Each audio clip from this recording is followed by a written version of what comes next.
নমস্কাৰ, মোৰ চেনেললৈ মই আপোনালোকক স্বাগতম জনালোঁ। আজি মই ৰাতিপুৱা বনালোঁ ৰাজমাহৰ ঘুগুনি আৰু ৰুটি। বনোৱাটো দেখুওৱা নহ'লে মই ৰাতিতে ভিজাই থৈ ৰাতিপুৱা তুলি লৈ এইখিনি মই আলু এটা দি কুকাৰত বইল কৰি ল'লোঁ আৰু চম্ভাৰ মাৰি দিছোঁ। ইয়াত আদা নহৰু পিঁয়াজ দি দিছোঁ আৰু মোৰ ৰুটি আৰু ঘুগুনি, ৰাজমাহৰ ঘুগুনি। তাত লৈছোঁ মই 2টা কেঁচা জলকীয়া, পিঁয়াজ দুটুকুৰা আৰু ৰাতিপুৱাৰ আহাৰ মোৰ আজি। পুৱা বনালোঁ মই ৰুটি। বনোৱানো আৰু কি দেখুৱাই থাকিম সদায়, আজি মই এনেকৈ দেখুৱালোঁ। আৰু দুপৰীয়ালৈ মই বনাব ল'লোঁ মৰিচা শাক, আমি মৰিচা শাক বুলি কওঁ। আৰু আছে 1 মুঠা মোৰ ধনিয়া, 3 মুঠা মৰিচা শাক। খুব ভিটামিনযুক্ত, কিন্তু খাবও পাৰি সকলোৰে বাবে উপযুক্ত। কাৰণ কিছুমান পাচলি আছে আমাৰ থাইৰয়ড, চুগাৰ বা প্ৰেছাৰ এইবিলাকে খাব নোৱাৰে, কিন্তু এইবিধ সকলোৱে খাব পাৰে, সকলোৰে বাবে খুব উপকাৰী খাদ্য। আৰু এইখিনি মই ভালদৰে ধুই পখালি কুটি ল'ম। আৰু এইখিনি মই ভালদৰে ধুই কুটি ল'লোঁ। আৰু এইখিনি যিহেতুকে শাক, ইয়াত আৰু মই বেলেগ অন্য মছলা একো ব্যৱহাৰ নকৰোঁ। ইয়াত মই দিম পিঁয়াজ, 2টা জলকীয়া কুটি লৈছোঁ আৰু 4 কোঁমান 5 কোঁমান নহৰু লৈছোঁ। এইখিনি মই দি শাক ভাজিম। আৰু এইখিনি ভাজিবৰ কাৰণে মই কেৰাহী বহাই দিলোঁ। ইয়াত দিলোঁ মই তেল। আৰু আমি কিন্তু ইয়াত বেলেগ মছলা নিদিওঁ, কোনোবাই যদি দিয়ে নাজানো, কিন্তু আমি শাক এনেদৰে খাওঁ। আৰু মাছ থাকিলে দিব পাৰি, সৰু মাছ, আজি মোৰ মাছ নাই। সেয়ে মই আজি এনেদৰে ভাজিয়ে বনাম। আৰু পিঁয়াজখিনি গৰম হোৱাত ইয়াত দি দিলোঁ মই তেলখিনি গৰম হোৱাত।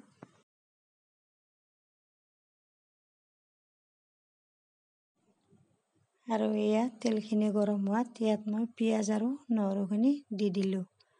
এইখিনি ভালদৰে ৰঙচুৱা হ'লে ভাজি ল'ম। আৰু ইয়াত মই জলকীয়া 2টা কাটি থৈছিলোঁ, সেয়াও দি দিলোঁ। এইখিনি এতিয়া মই ভালদৰে ৰঙচুৱাকৈ ভাজি ল'ম। আৰু শাক ভাজিত বেছি মছলা নালাগে, আমি নিদিওঁ, পিঁয়াজে অকল। আৰু এতিয়া মই ইয়াত শাকখিনি দি দিলোঁ।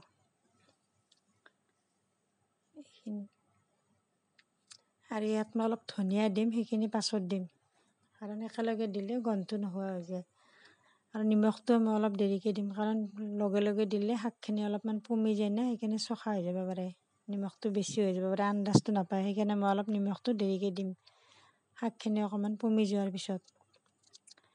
ভালদৰে এইখিনি এতিয়া মই মিক্স কৰি দিলোঁ পিঁয়াজখিনিৰ লগত। আৰু দিছোঁ মই এতিয়া ইয়াত হালধি আন্দাজ মতে, আৰু দিলোঁ মই নিমখ। এইখিনি এতিয়া ভালদৰে লাৰি দি মই ঢাকন মাৰি থৈ দিম, কাৰণ শাকখিনি একেবাৰে কোমল। বেছি সময় নালাগে, ঢাকন মাৰি দি জুইটো কমাই দি অলপ সময় এনেদৰে থৈ দিম। কাৰণ শাকটো আমাৰ সকলোৰে কাৰণে খুব উপকাৰী, সকলোৱে খাব পাৰে। আৰু এইফালে মই বহাম দালি, তেল মাৰিম, আমি চম্ভাৰ দিয়া বুলি কওঁ। এইফালে মই দালি চম্ভাৰ দিম, সিজাই থৈ দিছিলোঁ। আৰু তাৰ বাবে মই দিলোঁ তেল আৰু দিছোঁ পিঁয়াজ। এইখিনি মই অলপ ৰঙচুৱা হ'লে ভাজি ল'ম। আৰু মই আগৰ ভিডিঅ'টো কৈছোঁ, বেছি তেল মছলা বেছি মই ব্যৱহাৰ নকৰোঁৱেই। আৰু ইয়াত মই অলপমান দিছোঁ পাঁচফোৰণ, কাৰণ পাঁচফোৰণটো দিলে দালিখন খুব ধুনীয়া লাগে, গন্ধ এটা।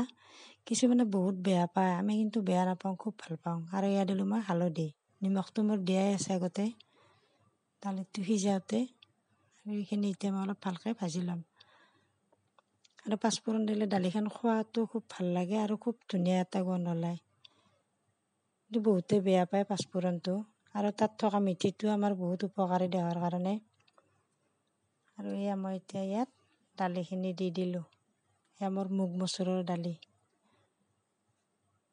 আৰু দালিত মই দিছিলোঁ অমিতা, মুঠফাল, আমি মুঠফাল বুলিয়ে কওঁ।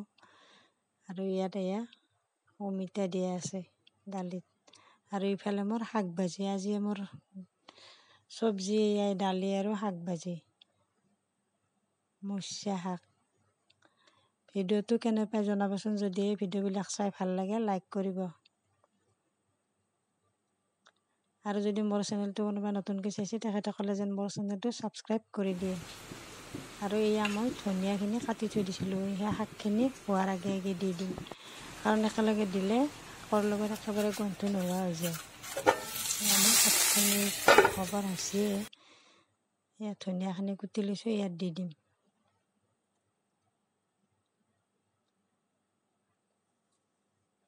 আৰু এইখিনি এতিয়া অলপমান মই লাৰি দিম, কাৰণ শাকত ধনিয়া দিলে খাই ভাল লাগে।